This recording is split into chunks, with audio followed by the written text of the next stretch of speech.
Sophie Royon a dépensé plus de 80 000 $ pour rouvrir ses salons de perçage et de tatouage de façon sécuritaire.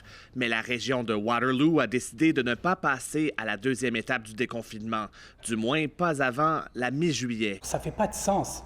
Moi, je peux aller dans un patio manger avec 4 amis, mais je peux pas avoir un client dans une chambre séparée avec un artiste qui a le masque, un visoire. Tout ce que le gouvernement a demandé, on a fait.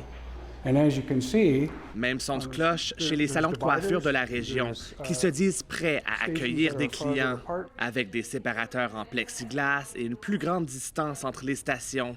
Now, another thing that's happened because of all these lockdowns is the industry has gone largely underground. Ce propriétaire craint que le confinement prolongé incite les résidents à fréquenter des coiffeurs clandestins ou à se déplacer là où les salons sont ouverts. Ça veut dire que tous les gens de la région, ils vont aller à Toronto, ils vont aller à London.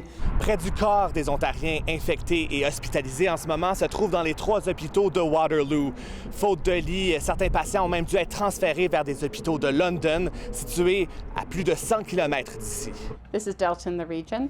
Much more transmissible, much more likely of hospitalization. Le variant Delta, beaucoup plus transmissible, fait grimper les hospitalisations, indique la présidente de l'hôpital St. Mary's à Kitchener. Résultat, au cours des dernières semaines, la région de Waterloo s'est hissée au sommet parmi les zones chaudes de la province. Son taux de positivité est 4 fois plus élevé qu'ailleurs en Ontario. Nous avons des amis et de la famille dans les quartiers les plus durement touchés, affirme cette résidente de Kitchener.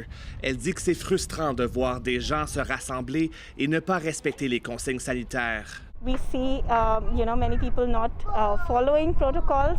On oublie souvent qu'il y a 600 000 de personnes ici à Waterloo. Ce résident de Cambridge estime que la région est un peu le parent pauvre des zones chaudes, comparativement à Toronto ou Peel. Je pense que la province a oublié nous quand ils ont créé les cliniques et ont distribué les vaccinations auparavant. Mais maintenant, c'est clair que nous sommes une priorité pour la province. À présent, 3 adultes sur 10 dans la région sont pleinement vaccinés. Selon la santé publique, il faut accélérer l'administration des secondes doses pour freiner la transmission du variant Delta.